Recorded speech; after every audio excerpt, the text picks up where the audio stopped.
Por favor, no Evangelho do Senhor Jesus, segundo o relato de Marcos, o capítulo é o 5.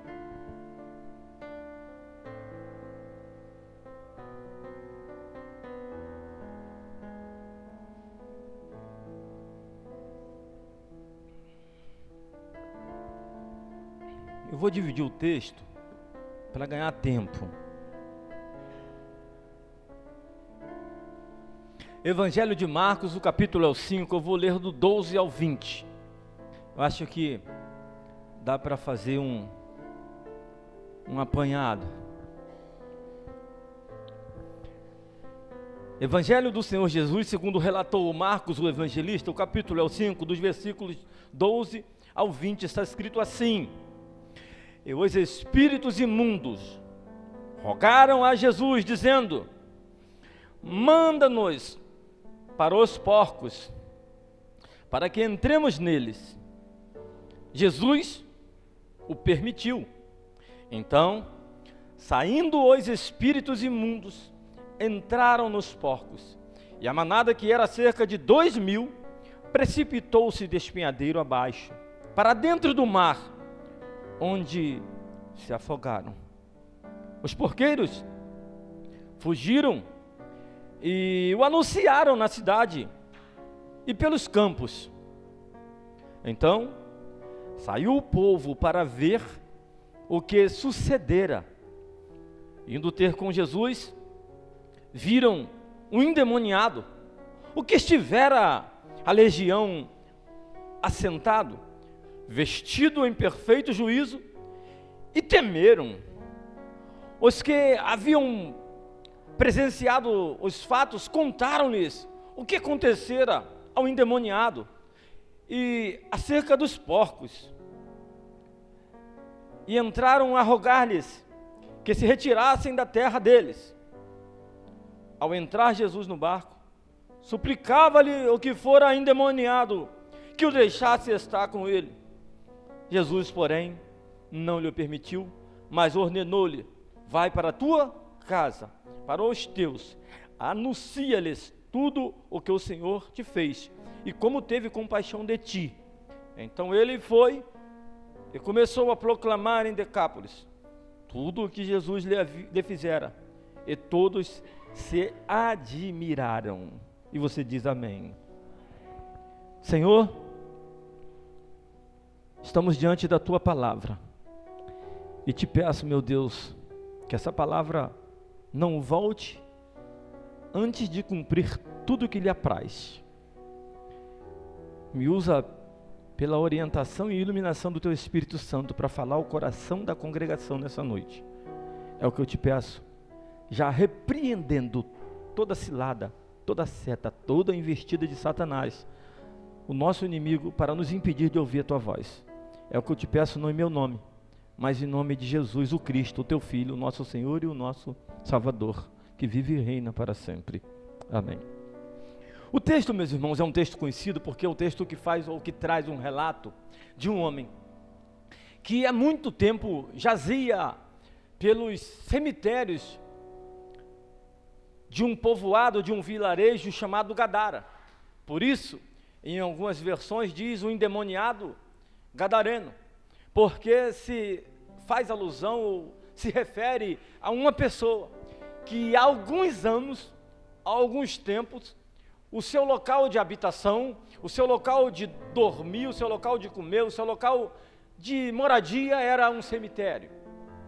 E imagine você que esse homem, quando estava nesse local, ele não tinha as vestes boas, ele não usava um terno, ele não usava um sapato importado, ele não usava uma gravata cara, muito pelo contrário, não tinha abotoaduras em sua camisa. Era um homem que rasgava as suas roupas e andava esfarrapado. Sem falar o nome da entidade, eu digo que ele andava esmulambado. Pegou? Também digo que por haver ou por morar num cemitério, ele também estava sobre a sua vida, estava sobre o poderio dele, uma outra entidade chamada em uma religião pagã, já que ele estava dentro de um cemitério, E dentro de um cemitério é muito comum, é um local apropriado, propício para nós encontrarmos caveira. Também se encontra dentro de cemitérios restos mortais, o qual ele fazia ou se alimentava daquilo. Também se encontra dentro desse ambiente entidades que para nós aqui tem um nome, mas que a Bíblia só vai chamar de espírito imundo. Mas o fato é que eram muitos, e a Bíblia diz que era uma legião, ou seja, uma legião romana, 2.000 soldados. Quando Marcos faz essa alusão à legião, ele escreve aos romanos, então ele está dizendo que eram 2.000 porcos para 2.000 espíritos imundos. Como eu disse, eu ganhei tempo para ler e passei a ler a partir do versículo 12. Esse texto se dá após o Cristo enfrentar uma tempestade. A tempestade se levantou em um mar calmo, que não era um mar, era um lago de Genezaré, aproximadamente 10 quilômetros de extensão, mas por estar por entre montanhas, vez ou outra o vento batia na montanha e o mar se tornava revolto. Mas nesse dia, fugiu do controle. Por que, pastor, você diz isso? Eu digo isso porque quem estava nesse barco era no mínimo metade pescador, Marquinho. Nós tínhamos nesse barco Pedro, um exímio pescador, João, Tiago, pessoas que eram sócios de Pedro. Então são pessoas que estavam acostumados a lidar com o mar revolto, eram pessoas que estavam acostumadas a lidar com o tempo, com a virada do mar, com a virada do tempo. Eles estavam acostumados, eram experimentados a isso, mas chegou a hora que eles olharam e disse que as suas condições não eram suficientes para poder sair dessa com vida, e diz o texto bíblico que eles vão acordar Jesus. Tudo isso acontece porque o inimigo de nossas almas sabia qual era o destino de Jesus ao entrar nesse barco e disse: passemos para o outro lado. Então eles estavam debaixo de uma palavra, e se Satanás ouviu Jesus dizer de que ele ia para o outro lado, ele entendeu: se Jesus chegar do outro lado, Jesus vai mudar a história de muita gente lá. Eu quero intitular essa mensagem com o seguinte tema: a mudança da minha casa vai começar a partir de mim. A mudança da sua casa começa a partir de você. A mudança da sua casa vai chegar através de você. Base bíblica, eu vou chegar nela. É exatamente o texto que o ex-endemoniado gadareno se apresenta a Jesus e ele diz: Senhor, deixa eu ir ter contigo, deixa eu fazer parte da sua comitiva, deixa eu fazer parte de um dos seus seguidores. E Jesus disse para ele: não, volta para a sua casa. A mudança então começou dentro da casa dele, a partir dele, e através dele um decápolis, ou seja, um compêndio, um conjunto de 10 cidades foram alcançadas por ele. Então eu queria caminhar, já concluindo a introdução, dentro de 3 perspectivas do texto, que nos fazem entender de que a mudança começa através de nós. A primeira é que quando Jesus chegou para esse homem, nós não lemos, esse homem não tinha condição nenhuma de reconhecer Jesus Cristo, mas os espíritos imundos o reconheceram e disseram: Senhor, viesses aqui me atormentar, ou nos atormentar antes da hora, ainda que você não tenha forças, ainda que você não consiga ver, compreender ou enxergar o agir e o mover de Deus, para mudar a sua casa, para mudar a sua história, para mudar a história da sua vida, para mudar a história da sua família, Ele vai se apresentar e você vai reconhecê-lo, ainda que esteja passando por momentos de extrema dificuldade. Um dia, nós estávamos num culto na igreja, E de repente algo fugiu, saiu do controle. E da onde eu estava sentado, eu consegui ver no penúltimo banco da igreja uma irmã que estava passando por um momento de distúrbio mental. E quando os meus olhos cruzou com os olhos dela, ela fez um sinal, um gesto para mim. E eu vi que aquela mulher não estava normal. E aí então me coloquei de pé, estava no momento de louvor da igreja, eu olhei bem dentro dos olhos dela.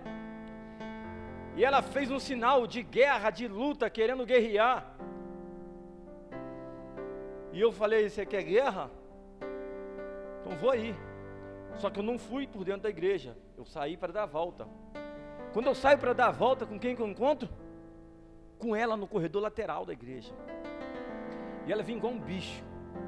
Mas eu estava revestido no poder do Espírito Santo. E aí então eu repreendi aquilo. O que me machucou foi eu saber depois que algumas pessoas que estavam em volta do banco, viram que algo estava fora do normal, mas tiveram medo, se encolhendo, se afastando, querendo sair do lugar. Às vezes Deus nos coloca em situações que aparentemente vão nos causar mal, vão nos causar medo, mas se nós estivermos certos de que maior é o que está conosco do que o que está no mundo, nós vamos enfrentar e nós só vamos sair vencedores, porque a igreja é dele. A Bíblia que diz isso, não sou eu, que sob as portas da igreja, a porta do inferno não vai prevalecer. Portanto, se você quer viver um milagre na sua casa, se você quer viver um milagre na sua família, não tenha medo de abrir a sua boca e liberar uma palavra dentro do seu lar, para o seu cônjuge, para o seu filho, para os seus vizinhos, para a sua parentela. Não tenha medo, libere a palavra que Deus colocou na tua boca. O problema é que às vezes a gente se cala. Quantos anos esse homem passou comendo defunto? Quantos anos esse homem passou esfarrapado, sem ter onde dormir, sem ter o que comer, sem ter o que vestir? Porque as pessoas se calaram. Mas Jesus chegou. E chegou para mudar a história. A segunda coisa é exatamente como começa. Eu acho isso interessante. Os demônios disseram assim: Senhor, reconheceram que era Jesus. O gadareno não, estava impedido. Os demônios reconheceram e disseram: Senhor, não nos mate, nos dispersa numa manada de porcos. E Jesus: beleza, ok, é isso que vocês querem? Eu vou dar para vocês o que vocês querem. Invadam, possuam os porcos. E diz a Bíblia que eles possuíram os porcos, e os porcos imediatamente precipitaram de despenhadeiro abaixo e correram para o mar. Então, a segunda parte é exatamente a parte dos donos dos porcos, da cidade, do povoado, fazer um segundo pedido. E qual o pedido que eles fizeram?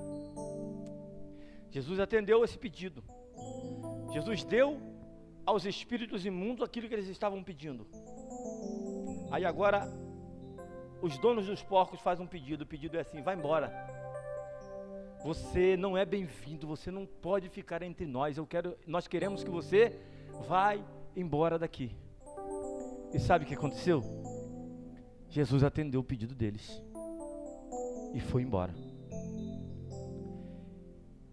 E nesse mesmo bloco aparece o ex-endemoniado gadareno, pedindo para seguir Jesus, para fazer parte da sua comitiva. Jesus não aceitou, não atendeu. E Jesus disse para ele: não, você não vai. Você vai voltar para a sua casa. Consegue compreender isso? Os espíritos imundos pediram, foram atendidos. Os donos dos porcos pediram, foram atendidos. Agora esse que está puro, está limpo, está liberto, pede e não é atendido. Sabe qual a lição? É que às vezes a gente pede coisas pensando no nosso bel prazer. Às vezes a gente pede coisas para o nosso próprio uso. E aí Jesus nega, porque o que Ele tem para nos dar não vai ser bom só para nós, mas vai ser bom para nossa casa, vai ser bom para nossa família, vai ser bom para nossa vizinhança. E aí sabe como é que o texto termina? Com esse homem sendo o evangelista que mudou a história de toda a Decápole, ou seja, 10 cidades. E providencialmente nós estamos numa região costeira. E então quero liberar uma palavra para você. Jesus vai começar uma mudança na sua casa através de você. Você diz amém? Mas não vai parar só em você não.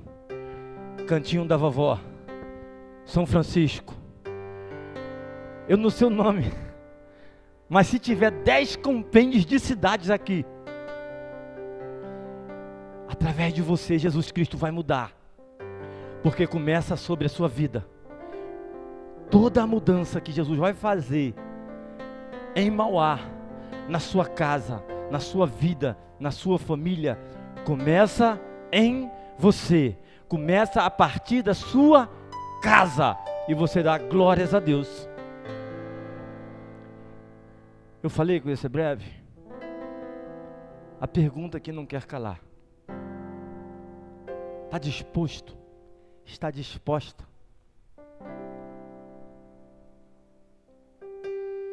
A ouvir um não de Jesus, para Ele não te dar aquilo que você pede, mas Ele não te dando aquilo que você pede, Ele te dá aquilo que você precisa. Porque às vezes aquilo que nós pedimos nos afasta dEle, e aquilo que nós precisamos, Ele sabe melhor do que nós. Esse homem pediu: deixa eu seguir. Se ele tivesse entrado naquele barco, a família dele não teria se convertido. Se ele tivesse entrado naquele barco, essas 10 cidades não teriam conhecido ou ouvido falar do Senhor. A conclusão, pastor, é essa: que o teu milagre, que a mudança da sua casa, a mudança da sua família, não vai ficar restrito ou preso só na tua casa, ou só no teu bairro, ou só no teu município. Toda a cidade vai ouvir falar do que Jesus fez na sua casa, na sua vida e na vida da sua família. O teu milagre vai ganhar as manchetes. Daqui a pouco vai estar nas redes sociais, vão estar lendo sobre você, vão estar ouvindo sobre você, vão estar aprendendo sobre o que você viveu. Aguenta mais um pouco. Entenda que nem sempre o não do Senhor é para nos prejudicar. Nem sempre um não é porque nós não merecemos, mas é porque Ele tem algo muito maior, que vai além daquilo que os nossos olhos estão vendo. E aí, nós entendemos uma coisa importante: se essa cidade fora mudada por causa de um relato, de um testemunho, esse compêndio de 10 cidades fora capaz de se converter a Cristo, imagina hoje que a notícia ela voa quase que como a força da luz, é rápido demais. A minha palavra para você nessa noite: o teu milagre começa a partir de você. Talvez você esteja vivendo o prenúncio. A tempestade está só agitando o mar, porque o inimigo já sabe que Jesus está no barco e vai chegar do outro lado. E quando ele chegar, ele vai se direcionar, ele vai se posicionar diante de você, para mudar a história da sua vida e a história da sua casa. Jesus Cristo, Ele pode. Diz a Bíblia que Ele é o mesmo ontem, hoje e o será eternamente. Portanto, não tem nada impossível, não tem nada acabado, não existe ponto final sem que Ele decrete o seu milagre. O milagre da sua casa, o milagre da sua família começa a partir, através de você. Que Deus em Cristo permita que você conte esses milagres e toda essa cidade possa se converter através do teu testemunho, através do testemunho da sua casa, através do testemunho da sua família. Vamos orar?